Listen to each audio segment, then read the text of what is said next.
सबसे पहले रुख इंदौर का, जहां महिला को डिजिटल अरेस्ट करने की कोशिश की गई है। तो डिजिटल अरेस्ट का एक और बड़ा मामला, क्राइम ब्रांच ने महिला को बचाया है। समय रहते क्राइम ब्रांच ने पहुंचकर इस महिला को बचाया। सिम का गलत इस्तेमाल होने का डर दिखाया गया।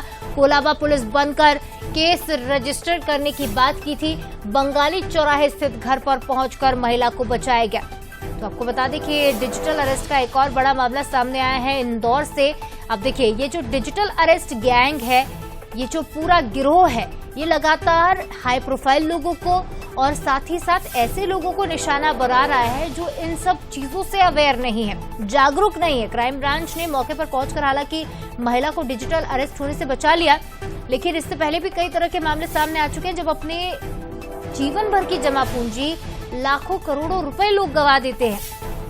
डिजिटल अरेस्ट में महिला को डिजिटल अरेस्ट करने की कोशिश इंदौर में की गई और इस खबर पर ज्यादा जानकारी लेंगे। अखिलेश सेन हमारे साथ लाइव जुड़ रहे हैं। अखिलेश, क्या ये पूरा मामला था? आखिर क्राइम ब्रांच को कैसे जानकारी मिली इस डिजिटल अरेस्ट की, क्योंकि समय रहते इस महिला को बचा लिया गया?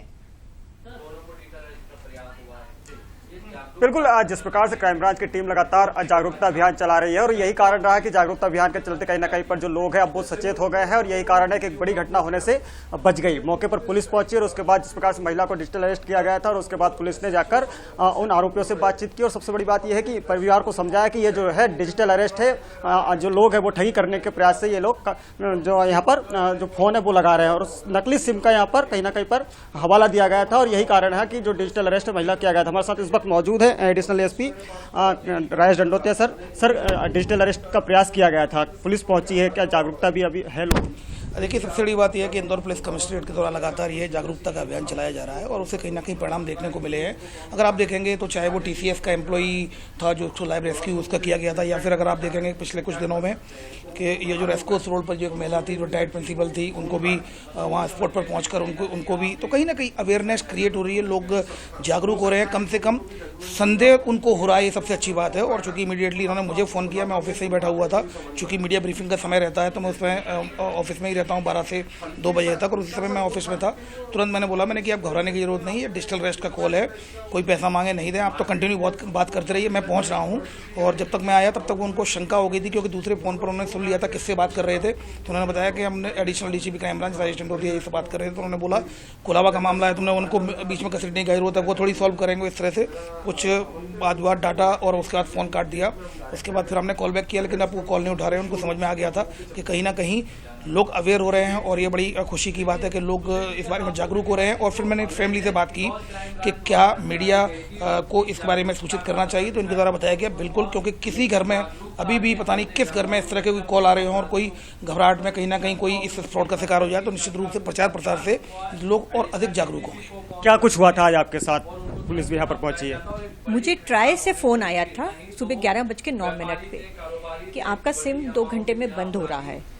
तो मैंने कहा ऐसा क्यों बंद हो रहा है? तो आप प्रेस 9 अगर आपको इंक्वायरी करना है, प्रेस 0 अगर आपको और कुछ पूछना चाह रहे हैं। तो मैंने प्रेस 0 किया, उसमें आ रहा रिकॉर्डेड कॉल की बजाय कोई फीमेल बात कर रही है और उन्होंने मुझे ये बोला कि आपके अगेंस्ट कुछ प्रॉब्लम आया है, कुछ केसेस चल रहे हैं जिसके कारण आपके सिम बंद कर रहे हैं, आपके नाम पे कोई एक सिम रजिस्टर्ड हुआ है बॉम्बे में, कोलाबा में।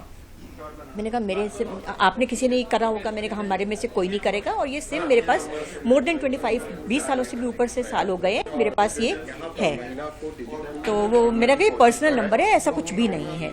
तो उन्होंने, आप ये केस को कैसे करना चाहेंगे, आपको अगर आप जा पाएंगे बॉम्बे? तो मैंने कहा नहीं, मुंबई तो नहीं हम जा पाएंगे। तो आप अगर चाहते हैं तो हम आपका क्या केस क्राइम ब्रांच के साथ में कोलाबा में ज्वाइन करवा कर आपका सॉल्व करवा दें? मैंने कहा करवा सकते हैं तो बात करवा दीजिए।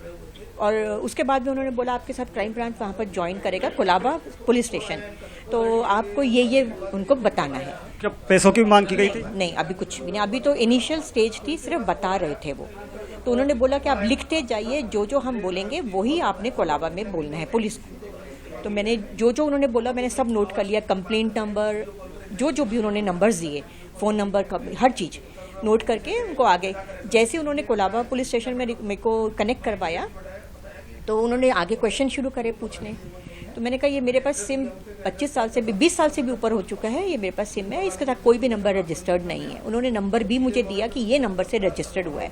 मैंने कहा फेक है, ये गलत है, आप इसमें इंक्वायरी कर सकते हो। तो हमारी साइड से नहीं है। आप क्या करते हैं? मैंने कहा मैं हाउस वाइफ हूँ। तो उसके बाद में उन्होंने बोला कि आप ये अगर आप कुलाबा आ सके। मैंने को कुलाबा तो नहीं आ सकते, आप बताइए क्या कर सकते हैं। तो अगर आप चाहें तो हम आपका यहीं करवा देते हैं। तो मैंने कहा अगर आप 1 मिनट दीजिए, मैं अपने हस्बैंड से आपकी बात करवा देती हूँ। तो कहते ठीक है।